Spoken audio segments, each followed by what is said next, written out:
montre rapidement de quoi il est question. Donc, je viens ici, j'ouvre itambe.loadsolution.com. Donc, voici ça ici.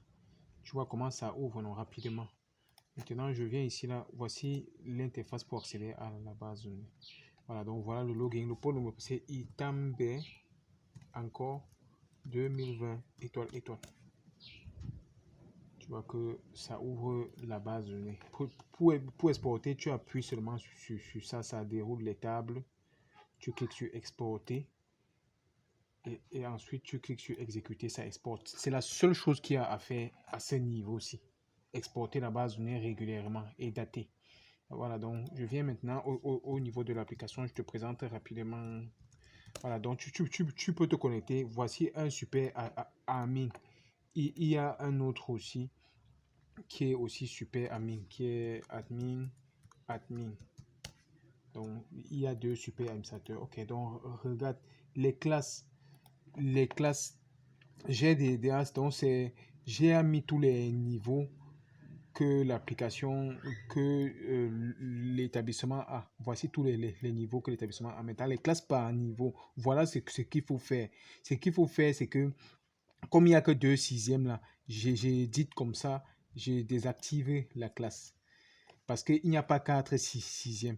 L'application est conçue pour prendre un établissement avec 5 sixièmes. Donc, quand c'est 6e M1, 6e M2, si tu veux renommer, au lieu de 6e M1, tu mets 6e M1A. Voilà, donc il y a ce petit travail à faire 6e M2B. Voilà, donc tu mets comme tu aimerais que ça soit sur le bulletin. Donc, classe par classe. Les classes qu'il n'y a pas, on désactive. Les classes qu'il y a, c'est bon. Si on veut renommer, c'est bon. Donc, voilà un peu ce qu'il faut faire pour les classes. C'est très facile. Mais maintenant, les matières, on a confié, vient sur bulletin ici, par exemple. Tu vas voir, par exemple, en quatrième espagnol, voici toutes les matières que j'ai à configurer qu'on enseigne en quatrième espagnol. Si elle vient en sixième, voici toutes les matières qui sont enseignées en sixième. On va simplement aussi décocher les matières là. Donc, on va vérifier si c'est effectivement les matières qui sont enseignées à l'établissement là. Donc, je viens dans seconde A4, allemand. Ce qui est sur forcément, tu vas voir allemand écrit allemand oral. Donc, si c'est exactement configuré comme ça là, on va le faire. Si ce n'est pas le cas, pour désactiver une matière, je viens seulement sur matière. Donc, je viens peut-être sur matière comme ça là. Si, par exemple, je veux enlever peut-être l'histoire, peut-être histoire. Je viens, j'ai dit simplement ici sur histoire. J'ai dit sur histoire, qu'est-ce que ça va faire? Donc, non, ce n'est pas ici, c'est plutôt ici. Puis, je viens peut-être sur je ne sais pas, je vais prendre un exemple simple sur SVT-EHBB. Donc, c'est ici. On clique ici.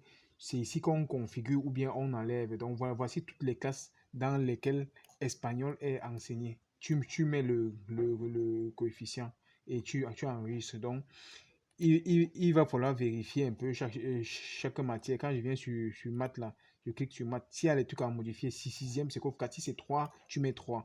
Si c'est 2, tu mets 2. Donc, on va vérifier en fonction des matières qu'ils ont dans leur système là-bas. Donc, pour les matières, c'est déjà OK. Pour les classes, c'est OK, c'est facile. La seule chose qui manque, c'est le personnel et les élèves. Donc, le personnel, tu vas simplement enregistrer, c'est très facile. Si c'est les enseignants permanents, réguliers, là, c'est eux. Les enseignants vacataires, c'est ceux qui font les heures, ils partent simplement, l'économe, l'intendant, etc. Donc, enregistrer un peu un personnel régulier. Je vais mettre Tambo. Tambo, par exemple. Tu peux simplement mettre Tambo comme ça, là, ça n'exige pas beaucoup de choses, tu vois, non? Tu enregistres. Maintenant, il faut enregistrer la configuration salariale du personnel parce que si il veut payer le personnel avec l'application, s'il y a un module pour payer le personnel, c'est générer le bulletin de paie, etc. On va voir ça après. Donc, c'est facile d'enregistrer un personnel. Les élèves, maintenant, les élèves, donc je vais enregistrer peut-être un élève de 6e A.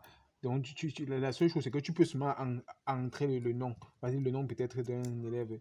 Je peux dire Tala Daniel. Tu peux entrer même sur la même ligne. Il n'y a pas de problème. J'ai fait en sorte que l'application valide même sans la date de naissance. Tu vois comment on enregistre facilement les élèves. Voilà, quoi encore. Maintenant, je t'ai montré comment le module finance, il y a un travail à faire sur le module finance parce qu'on n'a encore pas, on n'a pas encore configuré. Donc, il va falloir configurer les frais d'inscription.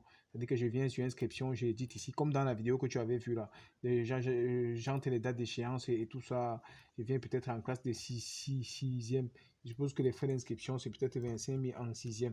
J'entre la première date d'échéance, deuxième date d'échéance et après, s'il n'y a pas, il n'y a pas de problème. Après, j'enregistre. Quand ça fait comme ça, là, l'enfant peut y aller payer. Donc, je viens ici, la sixième. Tu vois, non, lui, il peut y aller payer. Donc, je viens sur finance. Maintenant, il y a possibilité une fois de payer de façon générale ou bien tu peux payer frais par frais. Je vais t'expliquer ça.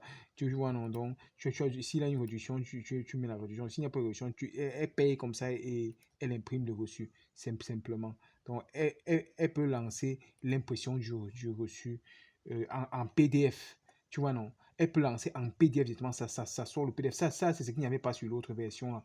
Regarde comment c'est super le PDF. C'est directement le PDF.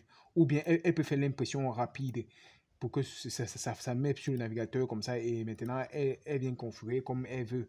Elle vient configurer comme elle veut. Donc elle peut agrandir sur le format, elle met sur le format comme ça la chante. Ça dépend. Soit elle imprime directement en PDF. Tu vois un peu, non, c'est super.